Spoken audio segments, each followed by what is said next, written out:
I've become such a better investor by doing less investing. I'm going to repeat that. I'm going to Dr. Umar that, because that is a key point. And it took me a while to realize this. I've become such a better investor by doing less investing. I've become such a better investor by doing less investing. All right, that's my Umar real quick. Anyway.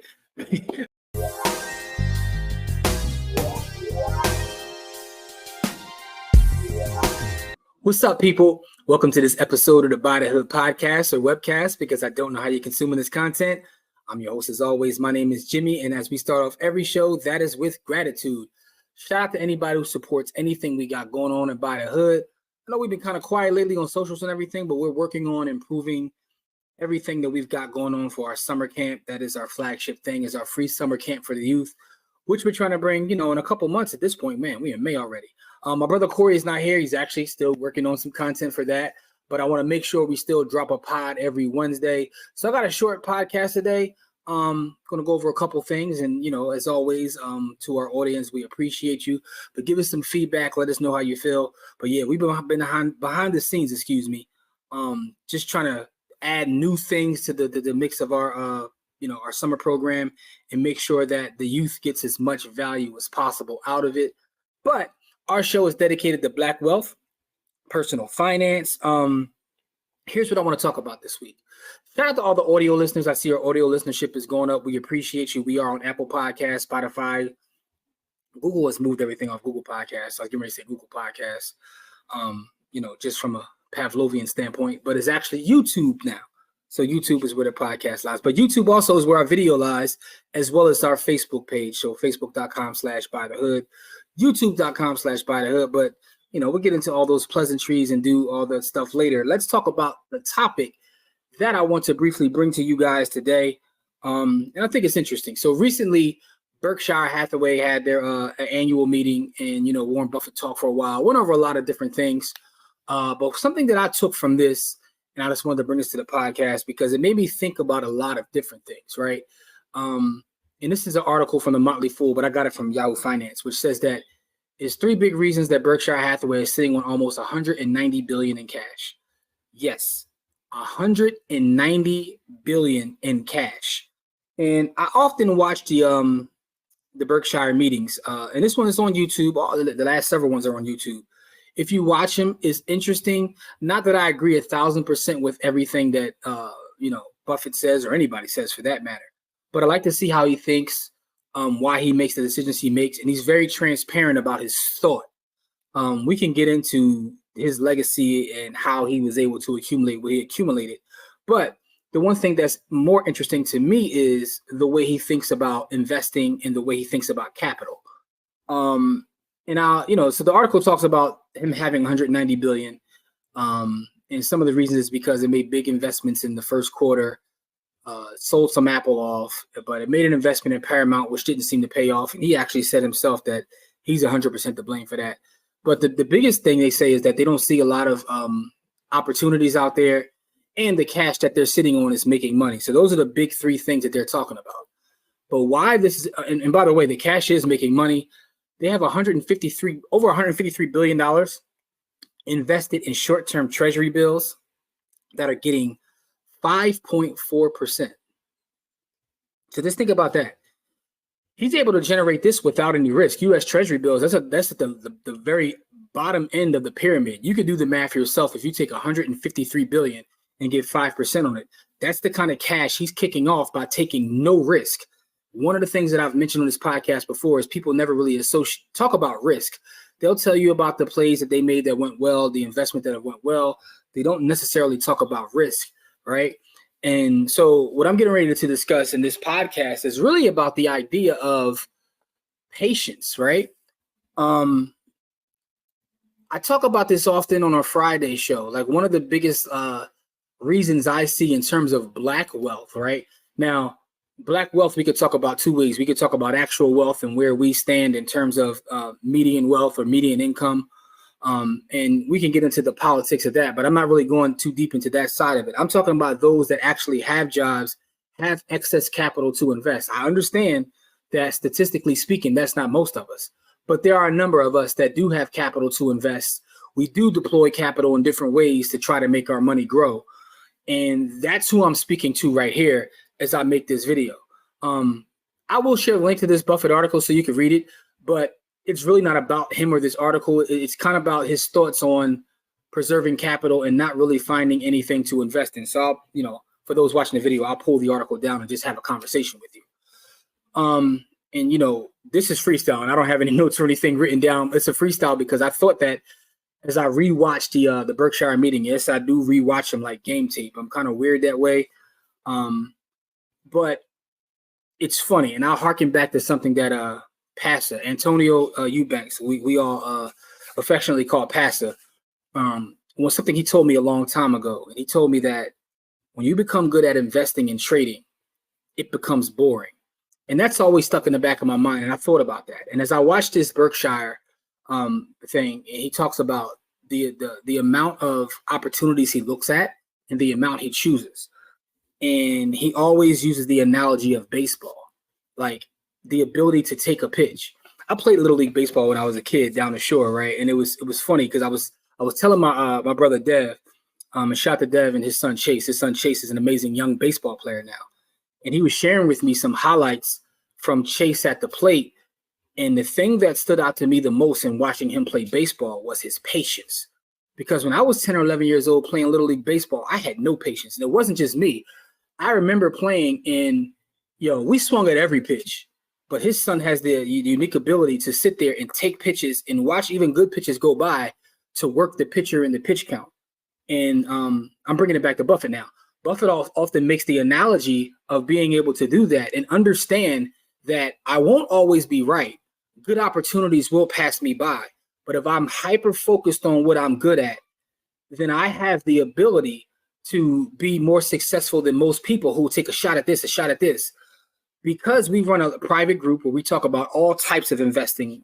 We have a lot of day traders, people that trade for a living in there as well. I'm able to get a perspective that's different from most because I talk to people who invest and trade on a daily basis.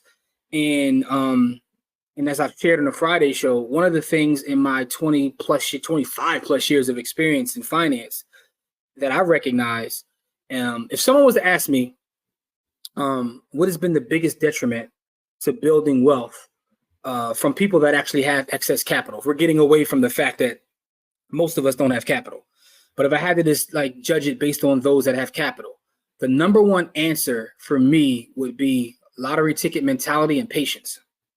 And I fall into this too. I'm not perfect. So I fell for it, man. Like FOMO is so strong. FOMO is so strong. If you're able to tackle FOMO and also have the ability to really not care what people say or think about what you do, that to me is more important of building wealth than understanding how any option play works, than understanding how any real estate strategy works. It's really a mental thing. Personal finance, I would say at this point, the longer I study it, the higher my number gets. I used to say it's 70% mental. Then I went to 80%. I'm at the point now where I think that it's probably 99% mental. And I say that because if you're able to do something very, very simple, like buy the S&P 500 and wait 20 or 30 years, your money will flip for you several times over. But it's that discipline that's lacking in most people, but also the lottery ticket mentality. But the lottery ticket mentality really goes to something in your psychology because you want to move at a certain pace, and you want to move at a certain pace that may not be conducive to what works for you and your finances. So as I watch someone sit on $160 billion, you know what kind of discipline that takes? I think his biggest cheat code, and he often talks about his mistakes, right? So I don't agree with him on everything. Everybody knows that I am a Bitcoiner. I believe in the tenets of Bitcoin and what it offers. He's 100% against Bitcoin, right? And that's okay because when you start to study him, he was 100% against a lot of the tech companies that he now has partial shares in. He doesn't understand technology, and he's upfront about that. And I think it's power in that. Also talking about where you're not strong at. But as someone who is a Bitcoiner, to kind of give you this analogy, like the idea of focusing on one thing and learning that to the point where I'm so confident in that and I can buy that and then kind of ignore all of the other noise. I think that is very, very powerful. I've seen the altcoin gains and all these things, but I'm so focused on what I'm focused on that doesn't matter to me. And I think about this even as someone who's still invested in real estate and has, real estate as a profession. I think about the patience it takes. I've told the story several times how in the past I've bought up bunches of properties. I've had more doors than most of your favorite gurus. But the one thing I'll tell you that a lot of them won't tell you is when I had my maximum number of doors, I was making the least amount of money because I was so over leveraged. But I had to go through that experience to have the perspective that I have today, to have the patience that I have today, right? And I think that patience is something that we should really work on. We should think about, but we should also take the time to learn. One of the great things about being a student of finance and a student of anything is as you're constantly learning, you don't feel the need to always pull the trigger. I had to learn this because I was someone who was, I had 5-6 trades going every day. And it occurred to me that I'm more successful if I make one trade a week than if I'm trading every day. And I met some people, and I met somebody who was an excellent trader who's not online, doesn't want to be shared online, doesn't have social media at all. And he told me something that I still have a hard time understanding. I understand the math of it, but he said, I might make 2 to 3 trades a year. And this is someone that makes 6 to 7 figures trading, but he spends 90% of his time studying to find the one unique opportunity or 2 to 3 unique opportunities. And he goes heavy on those opportunities and then cashes out and then goes back to studying. And I realized that kind of discipline is something that you can build. You have to work on. It's a mental thing. It's not. And as I look at the Berkshire thing, I started to have the realization, because one of the things that a lot of companies do now is if they don't have a place to deploy capital, they start doing share buybacks where they actually go to the market and buy their shares back to make their shares out there more scarce, which then increases the value of the company. I start thinking about that from a real estate standpoint. I'm looking around and I'm having people send me these deals. I'm on a lot of wholesalers and other people's lists. So I probably get, and this is not even exaggeration, I get hundreds of opportunities within the tri-state area, probably from Pennsylvania all the way down to as far as Baltimore, nothing really outside of that. But I get hundreds of deals literally a day. Sometimes it's the same deals over and over every day. And I look at these deals and I look at capital that I'm working to build and capital that I'm working to save. So I still go out to work to get capital to then, sit aside and then look for opportunities. Anybody that watches my Monday show, Stack Sats or Die Trying, you already understand that I save all my capital in Bitcoin, but it doesn't mean that I'm not looking for other opportunities. Here's the issue with that. When you save in Bitcoin, you look at the other opportunities, it has to be something that's more intriguing than, say, Bitcoin. So I can get a quick ROI. But what I'm realizing is taking a step from learning from Buffett and the ability to not just, just want to buy things, but have something that fits your criteria, is that the properties that I do have that do have debt associated with them, I started doing the analysis. Am I better off paying down that debt versus acquiring more to do another project? And what I realized is sometimes paying that debt off, right, actually makes more sense. And I know there are a lot of people that want to leverage to the hilt and borrow as much as possible. A lot of these people that follow the rich dad, I'm of a different perspective. I kind of fell in that category before, but the more math I do, the more models I run, the more ideas that I think about and sit with, the more I understand that I would rather have 5 paid off properties than 10 properties with debt on them. That's a personal decision. Think about the idea, right? And I already have, currently my portfolio consists of more than 5 properties now, but not all of them are paid off, but often do the math and run models on properties that are paid off where any rent that comes in is literally cash flow after your expenses of taxes, insurance, and such, but you don't have any sort of relationship or lend or borrowing from the bank. The power that yields is crazy, because let's narrow it down to one property. Let's say I have one property paying $2,000 a month. After expenses, I'm getting $2,000 that comes to me, $2,000.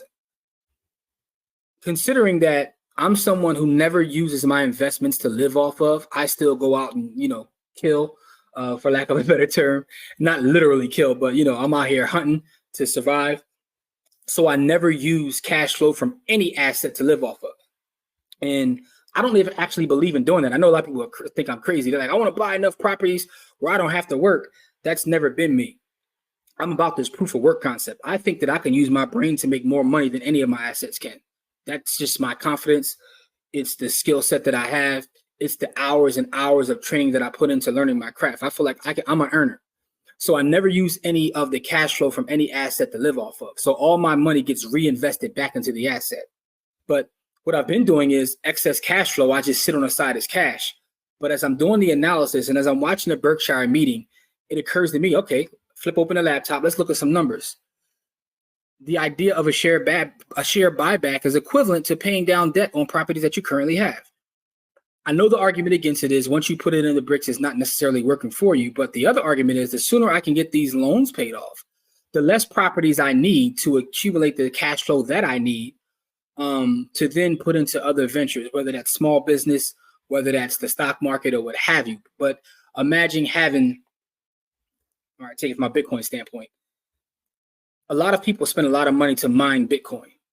My Bitcoin miners are my rental properties. If I have a rental property that's going to kick me out a certain amount of money every month, it's probably going to be more than what I would get if I just joined a mining pool. So I guess that I know this is like I'm just all over the place in terms of my thoughts, but what I'm trying to actually communicate to you this episode is patience. Please be patient as it pertains to building wealth. You're not in a race with anyone. Stop comparing yourself to other people. I'm going to come up with a comprehensive list of my ideas to build wealth, and it's going to be it's going to be different than anything you've ever seen. Because I'm not going to say things like, shave and invest the difference or do this. My stuff's going to be like, yo, stop having a lottery ticket mentality.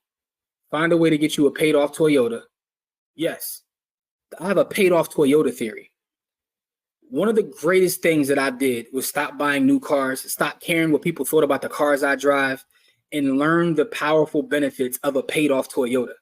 Now, I know people like, man, I don't work hard so I can drive, what Kanye say? What you think I rap for? To push a fucking rap away? But what I'm talking about is I don't care about flossing. I don't care about celebrity worship or being outside and all this kind of nonsense.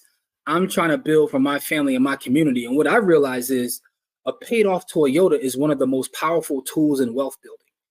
Now you can, put Honda there, put whatever, but this is one of my, once I realized I can get a paid off Toyota and I don't have to have a car note and I can get from A to B and be comfortable and it runs well and it does everything it has to do. You know how much money that saves me in a month? I've had car notes, but between car note and insurance, I'm paying $2,000 a month.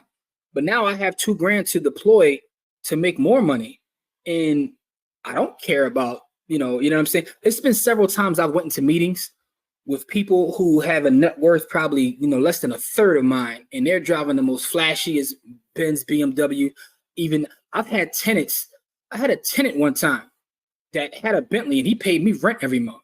Right. And I knew what his income was because he had to apply to get the, Now he didn't have the big boy. Now he had the little coupe joint, but still the idea that you want to rent a house for me and drive a Bentley and I know what your income is like, cool. Do you? I don't judge people because for some people, that is the thing that makes them happy. Cars don't make me happy. What makes me happy is honestly things that really don't cost money because I've taken the time to sit back and think about it. I say all that to say this. Patience is key. Have patience. If you have a man that can sit on 160 billion, sometimes it's best to sit on your capital until you find a deal that is a no-brainer. You don't always have to be doing something. In fact, some of the best investment decisions you'll make are the times you decide not to invest in something. You got your cousin coming to you that want to sell you an idea because they got random spoons. Protect your capital. Take your time. If you're trading in the market, don't take every trade. Wait until the setup that you realize is the setup you want to trade is there. If it's not there, it's okay not to trade, right? It's okay not to invest. Go enjoy life. Love finance, protect your finance, but this is not life. I love what we do at By the Hood. I love our mission. I love our camp. I love our podcast. I love coming on YouTube. I love these things, but it's not my life at the end of the day. And the great thing about it is meeting people where you have common interests you can build with and build real relationships. I've been able to do that and I appreciate that. But I think that having patience and really finding what works for you, that whole idea of lifestyle design is probably the best thing you can do to build wealth. So I know I was all over the place, but it's really to come to this main point, and it kind of was the idea struck me as I'm watching the Berkshire meeting, is that, it's okay not to always be active.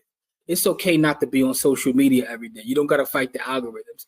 It's okay not to chase the newest fad, whether that's AI, whether that's blockchain, whether what's the fads we've been over just over the last 5-10 years. We've been all over the place with these different things. IoT, AI, blockchain. It's okay. Cannabis was the next wave. Like, it's okay to have these waves pass you by. Like Buffett says, I don't understand some of the stuff. It's going to pass me by. Billionaires will be made, and that's fine. Run your own race. Get your paid off Toyota. Stack your bread. Love on your family. You know what I'm saying? Build with your community, and just pull away from the matrix, man. Overall. But I think that if you can get a chance, go on and watch the 2024 Berkshire meeting. It's a lot of gems he drops in there. But the biggest gem that I take in away, and he's been consistent in saying this, is that he doesn't swing at every pitch, doesn't feel the need to swing at every pitch, and sometimes building up that war chest. So when he finds an opportunity, he's able to go in a different way that most people aren't. He can buy portions of the entire company, right? So the same thing may apply if you're a real estate investor. If you're not always out, and I've been through this. Again, I'm not being judgmental. I was the person in 2006 through 2008. I tried to buy every deal I could. I had banks willing to lend me, like, yo, you're breathing by the deal. And it didn't make total sense. Once I took a step back and realized this doesn't fit my numbers. If I can stick to my numbers, I've become such a better investor by doing less investing. I'm going to repeat that. I'm a Dr. Umar that, because that is a key point. And it took me a while to realize this. I've become such a better investor by doing less investing. I've become such a better investor by doing less investing.